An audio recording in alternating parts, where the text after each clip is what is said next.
আচ্ছা, আজকে ক্লাস যেটা করার কথা ছিল আমাদের স্কোয়ার এবং কিউবের ম্যাথ পরপর করা, যেন দুইটা একই প্রসেসে হচ্ছে কিনা বা একই প্রসিডিউর আমি অ্যাপ্লাই করে সলভ করতে পারি কিনা সেটার বিষয়টা আমরা ক্লিয়ার হব। তো যাই হোক, এখানে আমরা স্কোয়ারের ফর্মুলা শিখেছি, আর যখন কিউবের ম্যাথ আসবে কিউবের ফর্মুলা আমি লিখে দিব। জাস্ট দেখবো যে স্কোয়ারে ফর্মুলা ডিফারেন্ট হতে পারে কিন্তু প্রসেসটা সেম কিনা, মেইনলি আমাদের দেখার বিষয় হচ্ছে সেটা। আচ্ছা, এখানে দেখেন বিশাল একটা ম্যাথ দেওয়া আছে। এই ম্যাথের আমার অ্যান্সারটা দেখেন 3/2, তার মানে এই পুরো জিনিসটাকে আমার 3/2 বানাইতে হবে। আচ্ছা ঠিক আছে, কোনো সমস্যা নাই। আগে দেখি ম্যাথটা কি বললো। দেখেন কজ স্কোয়ার এ মাইনাস 120 প্লাস কস স্কোয়ার এ প্লাস কস স্কোয়ার এ প্লাস 120। একটা জিনিস খেয়াল করে দেখেন যে আমার ব্র্যাকেটে কি আছে আমার জানা দরকার নেই। আমি আপনাদের আগে সেভারাল টাইমস বলেছি, বিভিন্ন লেকচারে এখনও বলি, আপনি যখন সাইন কজের পর ব্র্যাকেটে অনেকগুলো জিনিস পাবেন, সেটা এর থেকে বেশিও হইতে পারে। টোটাল জিনিসটাকে আপনি মনে মনে এ বা এক্স বা ওয়াই এরকম কিছু একটা মনে মনে ধরে নেবেন, তাহলে কি হবে দেখেন বড় জিনিসটা এটাকে যদি আমি এক্স ধরি, দেখেন কত ছোট হয়ে যায়। কজ স্কোয়ার এক্স, কজ স্কোয়ারে কজ স্কোয়ার ওয়াই, মনে করেন এটা ওয়াই।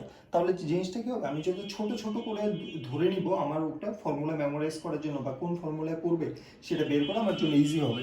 যাই হোক, তাহলে কজ স্কোয়ারের ব্যাপারটা আমি আলোচনা করি। তো এখানে একটা জিনিস খেয়াল করেন যে আমার এই যে কজ স্কোয়ারের সাথে, যেহেতু স্কোয়ার মানে তো এই প্যাটার্নে আমার কজের সাথে মিলে, এখন প্লাস না মাইনাস ওটা আমি পরে মাথা ঘামাবো। কজ স্কোয়ারের সাথে যদি মিলে, এখন একটা জিনিস খেয়াল করছেন, এই ফর্মুলায় নিতে গেলে এটা আমার আগে একটা 2 থাকতে হবে। তো আমরা আগের একটা বা দুইটা লেকচার আগেও আমরা দেখেছি যে এরকম এক্সট্রা 2 যখন ফর্মুলায় লাগে তখন আমি কি করি, বাইরে একটা হাফ আনি, ভিতরে একটা 2 আনি, তাহলে 2 আর হাফ কাটাকাটি গেলে নিউট্রাল হয়ে যায়। তাহলে দেখেন সেই জন্য আমি হাফ এনেছি। আর যেহেতু এগুলো আমি যদি এখানে 2 নেই, তাহলে অ্যাকচুয়ালি কিন্তু তিনটাই 2 নিতে হবে, ওই তিনটা 2 কমন নিলে পরে হাফের সাথে কাটা যায়। তো সিম্পলি এইভাবে মনে রাখেন, প্লাস যদি থাকে তাহলে প্রত্যেকটাকে একটা করে দিয়ে দিতে হবে। তাহলে এখানে একটা 2, এখানে একটা 2, এখানে একটা 2। এখন কি করলাম, ফর্মুলা কি 1 প্লাস কস 2a। তাহলে দেখেন 1, এখন 2 কস স্কোয়ার এ হয়ে গেল 1 প্লাস কস 2। এই যে এ কোনটা, এই পুরাটা, এই যে এ পুরাটা, এটা তো আছেই শুধু এ, তাহলে এটা ডিরেক্ট ফর্মুলা। আবার এটা দেখেন 2 কস স্কোয়ার, এই পুরোটা হচ্ছে এ, তাহলে 1 প্লাস কস 2, এই পুরোটা হচ্ছে এ। এরপর কি করলাম, এরপর সবই সিম্পল নর্মাল ক্যালকুলেশন। আমি কি করলাম, এবং স্টেপসগুলো মনে রাখবেন আমি কি করলাম। প্রথম কজ স্কোয়ার ছিল আমার ফর্মুলায় যেটা লাগে, স্টেপ 1 আমি স্টেপ ওয়াইজ বলি। স্টেপ 1 কি, কজ স্কোয়ারের সাথে যে ডিজিটটা আছে সেই ডিজিটটা আনার জন্য আমি একটা ডিজিট নিয়ে আসছি এবং সেটাকে নিউট্রাল করার জন্য 1/সামথিং। যদি এখানে ফর্মুলা 5 থাকতো আমি কি করতাম, এইখানে সবগুলো 5 দিতাম আর এটা 1/5 লিখতাম। এগুলো মনে রাখবেন, কারণ হচ্ছে কিউবের সময় গিয়ে আমি এগুলো ম্যাচ করে দেখাবো আপনাকে। হ্যাঁ, তাহলে স্টেপ 1 কি, ফর্মুলায় নেওয়ার জন্য যে ডিজিটটা আনতে হবে সেটাকে নিয়ে আসবো এবং সেটাকে নিউট্রাল করার জন্য ওইটাকে বাইরে 1/সামথিং ওই সংখ্যাটা দিয়ে আবার ডিভাইড করে দিব। আচ্ছা, সেকেন্ড কাজ কি, সেকেন্ড কাজ হচ্ছে এখানে ফর্মুলা তৈরি হয়ে যাবে, ফর্মুলাটা ইমপ্লিমেন্ট করবো বা ফর্মুলাটা বসাই দিব যে ফর্মুলা আমার দরকার। ফর্মুলা বসায় দেওয়ার পরে কাজ কি, স্টেপ 3 হচ্ছে যতগুলো 1 আছে আমি অ্যাড করে দিব। অ্যাড করে এখন এগুলো কি করবো, এই যে 2 ব্র্যাকেটের বাইরে যে সংখ্যাগুলো আছে বা ডিজিটগুলো আছে এগুলোকে মাল্টিপ্লাই করে দিব। এই যে এখানে 2a প্লাস 240, 2a প্লাস 240 সব করে দিলাম। করে দেওয়ার পর দেখেন, আর এখানে কি করেছি 1 অ্যাড করে এই যে 3 করে দিয়েছি। আচ্ছা, এরপর কাজ কি, আমি দেখবো এখানে ব্র্যাকেট আছে, এখানে ব্র্যাকেট আছে, তো ব্র্যাকেট দুইটা জিনিসকে আমি একসাথে লিখলাম আর বাকি দুইটা জিনিসকে আমি একসাথে লিখলাম, কিছুই না, আপনি চাইলে এলোমেলো করে লিখতে পারেন। এইভাবে থাকার সুবিধাটা কি আমার, দেখেন cos A minus B plus cos A plus B, দেখেন 7.2-তে আমরা এটা কিন্তু পড়ে আসছি, সরি 7.3-তে আমরা পড়ে আসছি cos A minus B plus cos A plus B. Formula কি, ফর্মুলা হচ্ছে 2 কজ এ কজ বি। আচ্ছা, যদি 2 কজ এ কজ বি হয় তাহলে আমার এটা হচ্ছে এ, এটা হচ্ছে বি, তাই না, cos A minus B cos A plus B. তাহলে 2 কজ এ কজ বি, তাহলে 2 কজ এর জায়গায় কত 2a, আর কজ বি এর জায়গায় কত 240 বসাই দিলাম। আর মনে রাখবেন কজ 120-র ভ্যালু মাইনাস হাফ, এটাও আমি অনেকবার বলেছি আপনাদেরকে যে এই চ্যাপ্টার করতে গেলে কজ 120 একবার মুখস্থ করে ফেলবেন, বুঝাবুঝি দরকার নেই, এটা হচ্ছে মাইনাস হাফ। এখন আরেকটা ইনফরমেশন দিই, যেটার ব্যাখ্যা হচ্ছে আপনি 7.1-এর ক্লাসে পাবেন। আপাতত এটা মনে রাখেন 120 ডাবল 240, 240-র ভ্যালু কিন্তু মাইনাস হাফ, আপনি চাইলে ক্যালকুলেটর প্রেস করে দেখতে পারেন। তাহলে হচ্ছে কস 240 যায় কি লিখে দেওয়া যায় মাইনাস হাফ, এই যে আমি মাইনাস হাফ লিখে দিলাম, বাকি সব যা আছে তাই। তাহলে এই 2 আর এই 2 যে আমি যদি কেটে দেই আর প্লাসে মাইনাস যদি মাইনাস লিখি, জিনিসটা এরকম হয়। আপনি cos 2a minus cos 2a কেটে দেন, কেটে দিলে কি থাকে 3, 3 দিয়ে হাফকে মাল্টিপ্লাই করলে কি হয় 3/2, একবারে সিম্পল। এই ছিল হচ্ছে আমাদের স্কোয়ারের প্যাটার্ন। হ্যাঁ, এবার এই প্যাটার্নগুলো যদি ভালো করে মনে রাখি 1 মিনিট লাগবে শুধু কিউবেরটা করতে। আমরা জাস্ট দেখবো যে আমাদের সেম আছে কিনা।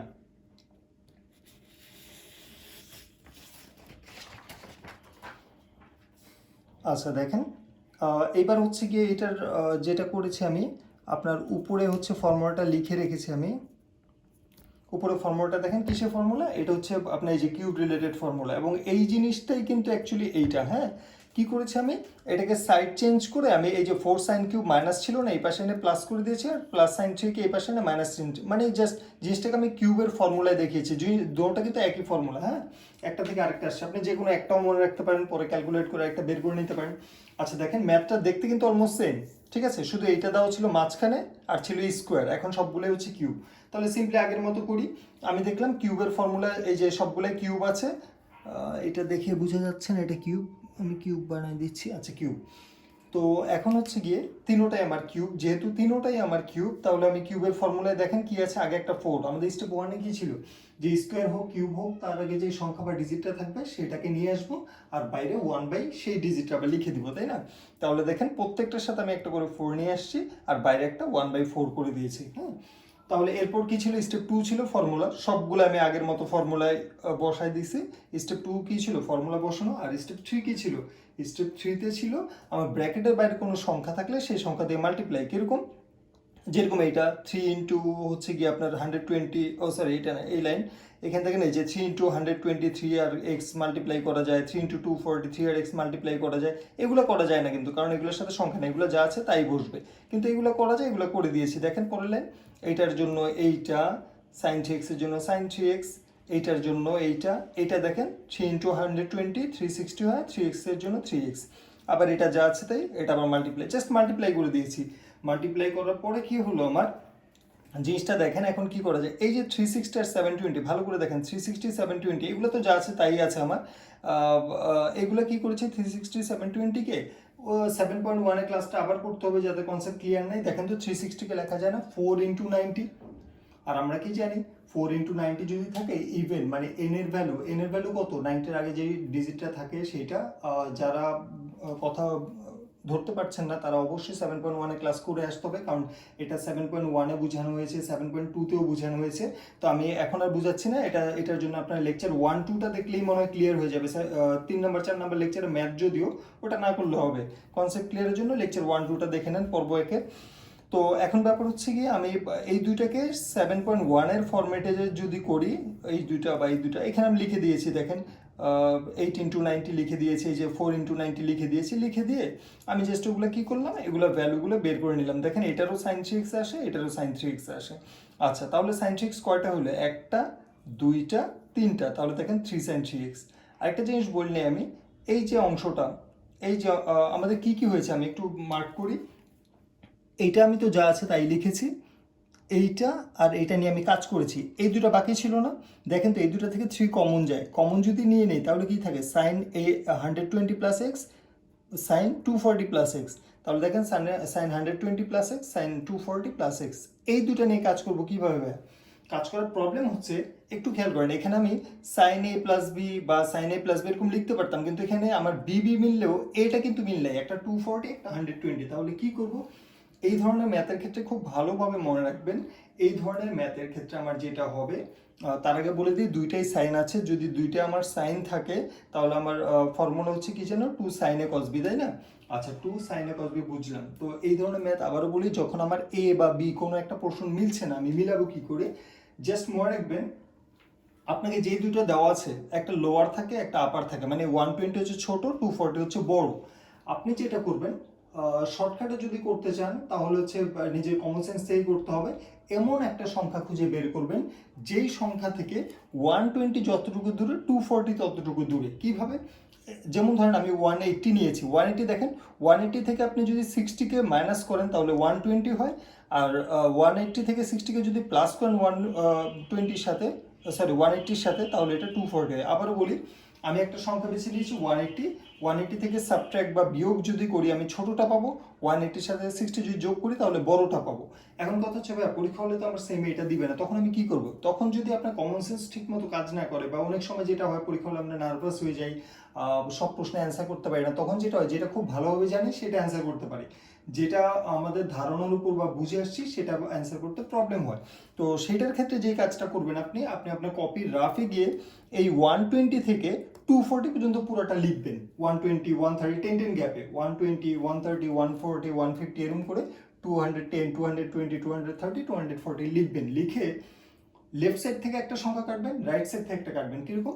120 কেটে দিবেন, 240 কেটে দিবেন, 130 কেটে দিবেন, 230 কেটে দিবেন। মানে হচ্ছে লেফট থেকে একটা কাটবেন, রাইট থেকে, লেফট থেকে রাইট থেকে কাটতে কাটতে দেখবেন মাঝখানে একটা সংখ্যা থেকে যায়। এখন আপনি চেক করে দেখবেন সেই সংখ্যাটা আসলে 180 আসে আমার। ঠিক আছে, এইভাবেও করতে পারেন, অথবা আপনি আপনার কমন সেন্স দিয়ে বা ক্যালকুলেট করে ক্যালকুলেটর ইউজ করে করতে পারেন, আপনার ইচ্ছে। করলে করার পর আমি জাস্ট ফর্মুলা যে 2 sin cos b হয়ে গেল। দেখেন 180 আর 60, এটা থেকে এটাকে যদি আমি মাইনাস করি তাহলে 120 আসে, আর এটার সাথে এটা অ্যাড করলে 240 আসে, সুন্দর মতো মিলে যায়। তো যাই হোক, এখানে আমার তাহলে কি দাঁড়াচ্ছে, এটার জন্য আমি এটা তুললাম। এইখানে আমি অ্যারো দিয়ে দেখিয়েছি যে তিনোটাকে আমি অ্যাড করে দিয়েছি, sign 3x, sign 3x, sign 3x, তিনটাই করলে 3টা সাইন 3x হয় লিখলাম। আর এটা কি করেছে দেখেন, cos 60 ভ্যালু আমি জানি হাফ, বসাই দিলাম। আর এটাকে ওই 7.1 এর নিয়মে 2 × 90 ডিগ্রি ওই নিয়মে করে আমি সাইন এক্স লিখে দিলাম। তাহলে এখানে কি আছে দেখেন, 6টা সাইন এক্স, 6টা তো না, 2 2 কাটা চলে গেলে, 2 2 বাদ চলে গেলে 3 সাইন এক্স।